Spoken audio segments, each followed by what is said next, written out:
Hello and welcome back to the third rail. Today we are going to have a look at some entry-level models from the collection. They were made to a price and produced by the millions. They kept the lights on at Märklin's and probably started many a hobby over the years. Everyone knows model number 3000, which is as iconic as the crocodiles for Märklin. It was the starter locomotive par excellence, sold over many years. It is based on a BR-89, which was produced in the 1930s for the Deutsche Reichsbahn.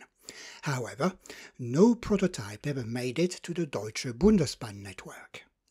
The model offered a lot for the money: sturdy construction, front headlights and valve gear. It was the cheapest Märklin had to offer until 1960. Out of curiosity, I had a look at the cost of a starter set that year. You could have bought set 3100, which comprised of a 3000 locomotive, 3 4000 coaches, and an oval for 29 mark 75 finish, to which you would have had to add a transformer. The smallest 16 VA transformer retailed at 18 Deutsch Mark, so for 47 mark 75 you would have been in business. How affordable was this? What I'm going to do is not very scientific, but should give us a feel. The 1960 average monthly salary in Germany was the equivalent of 263 euros before tax. The set would have been about 25 euros, which represented roughly 10% of an average monthly salary. Not cheap. And as we are talking about averages, the set would most likely have been out of reach for many families. So it is no surprise that Märklin worked on adding cheaper options to its program. After all, there was a baby boom going on at the time. It would have been a shame to miss on the opportunity. It is in this context that the 3029 was released in 1960. The model is not based on a prototype, but draws its characteristics from numerous late 19th, early 20th century German industrial locomotives. It is a very simple model with very few parts. It consists in a single-piece injection-molded plastic body that is simply clipped on to a die-cast chassis with single coupling rods on each side, basic hook couplings, a standard Märklin motor and a reverser. It's not too bad for a first try, but the loco is not well balanced. It is heavier at the back, so it has a tendency to derail under load due to lack of adherence at the front. This also gives it the ability to perform wheelies. Either way, I am sure a young Helmut somewhere would have had no complaint about this. To complement the model, Märklin released a new entry-level metal coach at the same time under model number 4040. It itself ended up becoming a classic. It is based on a type of wooden cars that were widely used in Germany at the turn of the 20th century. It could be fitted with interior or tail lighting, as you can see in this example. The locomotive retailed at 13 mark 75, just about 10% cheaper than the 3000, which retailed at 16 mark, but I'm pretty sure Märklin didn't intend to sell many this way, judging by the cost of a starter set. A 3029, 2 4040 coaches, an oval and a transformer were sold together for 33 Deutsch Mark, which represents roughly 16 euro. Not a bad price and 30% cheaper than an equivalent 3100 set with transformer. The formula must have worked because the catalogue remained more or less unchanged for this type of sets until the early 1970s. In the late 1960s, Märklin introduced 2 diesel shunters based on a popular industrial locomotive made by Henschel, the DHG 500C. To keep the price down, the approach adopted for the 3029 in terms of simplicity was replicated to this model, but this time Märklin tried to be as close to the prototype as possible for the price. The tooling was modular and allowed Märklin to release 2 versions at the same time, a standard version, the 3078, and a stripped down version, the 3080. Both models were priced at the lower end at about the same price as a 3000. This model is often dismissed or denigrated nowadays, but I think this is a bit unfair given we are talking about a tooling from the late 1960s. We have the more expensive version, the 3078 on the track now, which is on par with the rest of the catalogue in terms of details in my opinion. Compared to the prototype, the obvious differences are the light arrangement, missing handrails and hood air cleaners, but if we look closer, the panels and windows are well represented.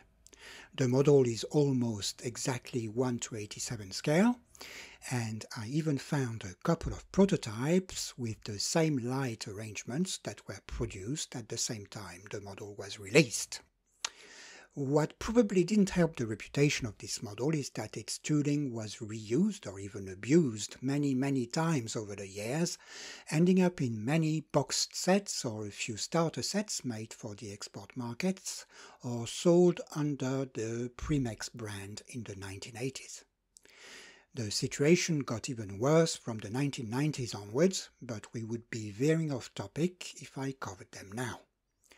These models were all technically the same, but sold at very different price points, with no or very little modification, often consisting in color or livery tweaks.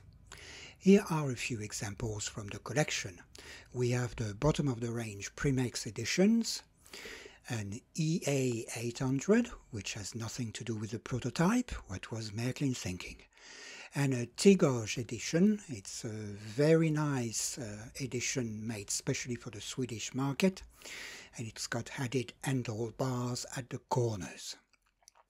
Not bad for an ample tooling from the late 60s, but I understand why some customers might have felt a bit shortchanged at times. In 1972, time had come to replace the venerable 3029. And Märklin developed a replacement which again was a fantasy locomotive incorporating the characteristics of many different locomotives used on branch lines or in industrial area at the beginning of the 20th century. The 3090 and the 3087 came out at the same time. They are identical technically, the only difference being the livery. Again, we have a plastic body that clips onto a die-cast chassis with single coupling rods on each side. The locomotive is much heavier than the 3029 and very well balanced with additional weights, giving it very good adherence. It actually is one of the smoothest and quietest locomotives Märklin had produced until the mid-1980s.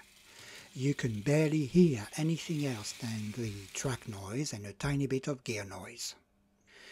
It was sold on its own, but more frequently as part of a starter set, usually in combination with 4040 coaches, or a bit later with variations of a new entry-level coach introduced in 1971, the 4007 or its luggage van companion, the 4008, which both later became the 4107 and 4108.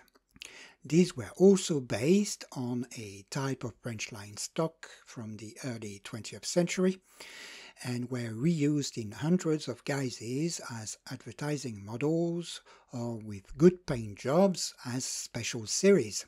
For example, the Austrian version, which looks very smart. The 3090 was discontinued in 1980 and the 3087 remained on sale until 2006, so not that long ago. In 1980, another cheap model joined the lineup in the shape of the 3104. It seems to be based on a Prussian T8, a bit like the 3029, but I don't think it was ever used on the DB network either. It is not the prettiest model. I guess Märklin was trying to achieve a similar look and feel to the 3029, and the loco only remained available for a short 6 years.